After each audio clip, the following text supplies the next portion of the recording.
Assalamualaikum warahmatullahi wabarakatuh. Nama saya Wanda Hamidah.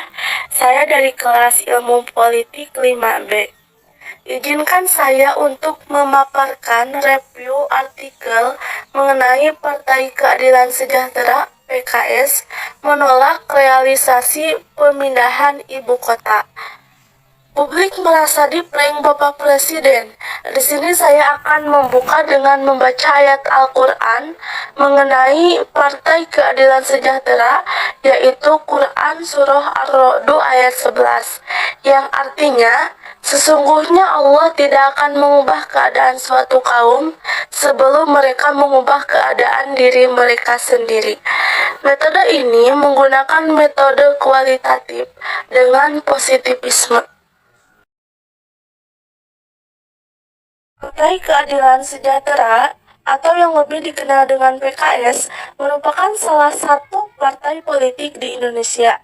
Partai politik ini pertama kali dibentuk pada tanggal 20 April 2002 yang bermula dari sebuah gerakan dakwah yang ada di kampus. Gerakan ini dimulai dengan berdirinya Dewan Dakwah Islamiyah Indonesia sejak tahun 67 yang dipelopori oleh Muhammad Nasir. Pada era Orde Baru tahun 85, banyak tokoh Islam yang tidak setuju dengan asas Pancasila yang harus diterapkan pada seluruh organisasi massa kala itu. Partai Keadilan Sejahtera menyuarakan penolakannya terhadap realisasi rencana pemindahan ibu kota negara ke Kalimantan Timur. PKS saling berbuka suara dan memberikan pendapat. Minimnya pemerintah mengenai proses pemindahan ibu kota membuat rencana pemindahan IKN ini harus ditunda. Suara yang keras disuarakan oleh PKS yang bahkan juga menolak rancangan Undang-Undang Dasar Ibu Kota Negara. Di sini Pak Suryadi mengatakan bahwa seharusnya pemerintah ini bersama rakyat dalam menangani pandemi ini. Karena dilihat dari pertanyaan dan apa yang disampaikan Suryadi adalah kurangnya diskusi publik mengenai hal ini. Kemudian juga tidak transparannya proposal pemerintah mengenai proses pemindahan ibu kota.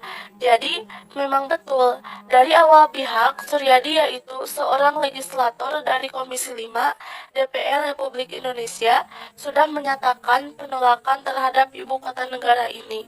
Karena punya dua alasan yang mendasar, karena kita bicara tentang kebijakan publik.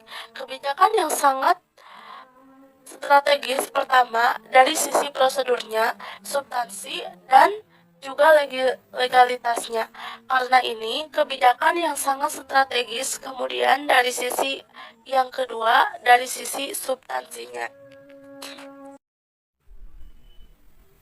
Nah, menurut para Partai Keadilan Sejahtera, berdasarkan pertimbangan makro bahwa ternyata Indonesia saat ini tidak membutuhkan lokasi istana baru. Kita juga memerlukan konsentrasi bagaimana berpikir mereka perih memikirkan ekonomi akibat COVID-19 dan juga menyelesaikan hutang-hutang kita yang sudah memupuk lebih dari 6.000 triliun. Jangan kita melakukan pengeluaran yang tidak perlu. Publik juga merasa dibohongi oleh Presiden, karena dalam kampanye tidak pernah diungkap bahwa Presiden akan memindahkan ibu kota kalau menang. Karena bisa jadi kalau ini diangkat dari awal mungkin publik tidak akan memilih Pak Jokowi. Karena mayoritas masyarakat menurut keyakinan kami dan juga data-data yang kami miliki itu tidak menghendaki pemindahan ibu kota ini karena dua hal di atas, yaitu dari prosedurnya, karena selain bicara legalitas juga bicara legitimasi. Nah, terkait dengan apakah situasi pandemi, tentu kita juga menyadari dalam konteks hari ini ada pandemi, perlu recovery dan sebagainya. Hal itu juga perlu kita jadikan pertimbangan.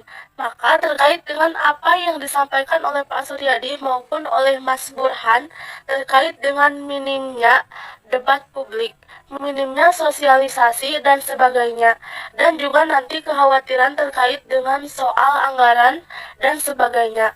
Menurut keterpaksaan ini momen yang pas nanti pada saat pembahasan Undang-Undang Dasar IKN itu. Kan DPR pasti akan melibatkan publik. Kita akan dilihat juga baik secara internal di DPR. Seperti apa ketika ini nanti masuk dibahas itu sikapnya seperti apa, nanti respon publik seperti apa, dan tentu juga pada saat nanti ini dimulai apa mekanisme pembahasan undang-undang dasar ini berjalan.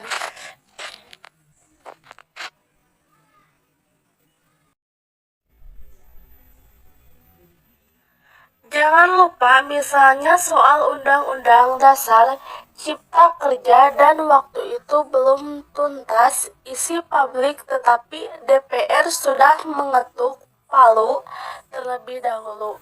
Nah, jangan sampai hal ini terulang dalam kasus ibu kota baru karena melibatkan hajat hidup orang banyak. Karena kita perlu mendengar secara lebih komprehensif proposal macam apa itu yang ditawarkan pemerintah. Apa yang menyebabkan pemerintah harus memindahkan ibu kota? Dan kalau misalnya alasannya bisa kita terima, biayanya seperti apa?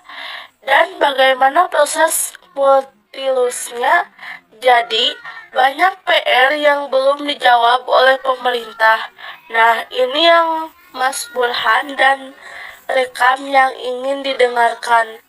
Kalau tidak, saya khawatir penolakan makin membesar dan kemudian pemerintah melakukan satu persetujuan terhadap kebijakan tanpa melalui proses pengambilan keputusan yang matang.